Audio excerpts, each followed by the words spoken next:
কারো পা চাটতে আসি নেই, একদম রিয়েল কিছু কথা বলার জন্য আজকে আসলাম। তবে এই রিয়েল কথাগুলো শুনতে হলে আপনাকে পয়েন্টে আসতে হবে। ওকে, প্রথম পয়েন্ট হচ্ছে এখন তরমুজটাকে বয়কট করলাম। এই যে তরমুজ, এই যে দেখতে পাচ্ছেন, এই যে তরমুজ, এই তরমুজ গুলাকে আমরা কি করলাম, একটু কাছ থেকে দেখা, এই যে দেখেন তরমুজ, এই তরমুজ গুলাকে আমরা বয়কট করলাম। এখন তরমুজ কি করবে, পাবলিক খাবে না। তো কৃষক কিন্তু আদৌ জানে না যে একটা তরমুজ 700 টাকা 800 টাকা বিক্রি হচ্ছে। কৃষক কিন্তু, অনেক কৃষক কিন্তু সেটা জানেও না, এবং অনেক কৃষক এটাও জানে না যে তরমুজ কিন্তু কেজি মাফাতে বিক্রি হয়। এটা কিন্তু অনেক কৃষক কিন্তু জানেও না। এটা হচ্ছে আপনার একদম পয়েন্ট, একদম রিয়েল বাস্তব কথা।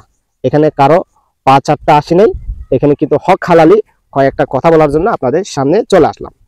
তো দেখেন, এই যে তরমুজ গুলা যে 800 টাকা 900 টাকা করে তরমুজ গুলা যে বিক্রি হয়, কিন্তু কৃষক কিন্তু জানে না।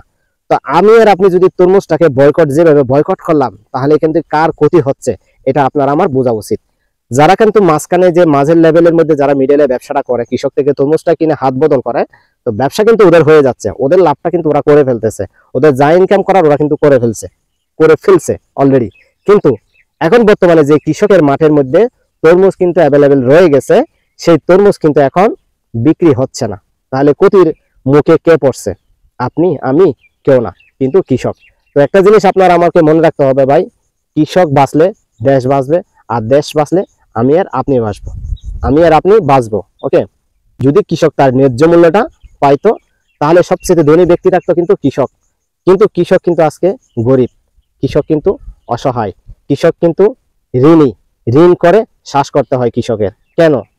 কৃষক তার ন্যায্য মূল্য থেকে বঞ্চিত। সরকারের উচিত কৃষক যেন তার ন্যায্য মূল্যটা পায়, সেই ব্যবস্থাটা করা। কৃষক কিন্তু তার অধিকারটা যেন পায়, তার ন্যায্য মূল্যটা যেন, যথাযথ মূল্যটা যেন মানুষের কাছে পায়, সেই ব্যবস্থা কিন্তু সরকারের করতে হবে। সবাইকে একটা কথাই বলবো, আমরা যারা আছি সবার উচিত কৃষকের কাছ থেকে আপনি তরমুজটা কিনেন, তার ন্যায্য মূল্যটা পরিশোধ করেন, তার ন্যায্য মূল্যটা দিয়ে আপনি কৃষক থেকে তরমুজটা কিনে খান। যদি ভাই এই কৃষক থেকে যদি আপনি আপনার ন্যায্য মূল্যটা দিয়ে যদি আপনি কৃষক থেকে যদি তরমুজটা খান, ভাই এই কৃষকগুলো বাঁচবে। ঠিক আছে, এই কৃষক যদি বাঁচে, তাহলে আমি আপনি সামনে বছরে তরমুজ খেতে পারবো। না হলে সামনের বছর যদি কৃষক যদি তরমুজ খেত না করে, আপনি আমি তরমুজের চেহারা দেখবো না।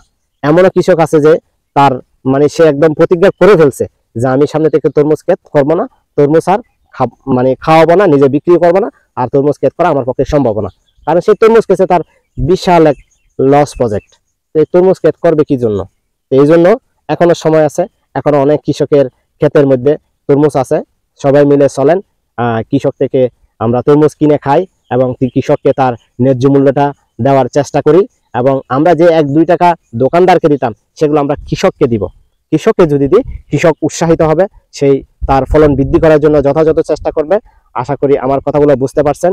তো পরিশেষে একটা কথা, কারো পা চাটার জন্য আসি নাই, একদম রিয়েল যে বাস্তব কথাগুলো, সেগুলো কিন্তু শুধু তুলে ধরার জন্য আপনাদের সামনে আসলাম।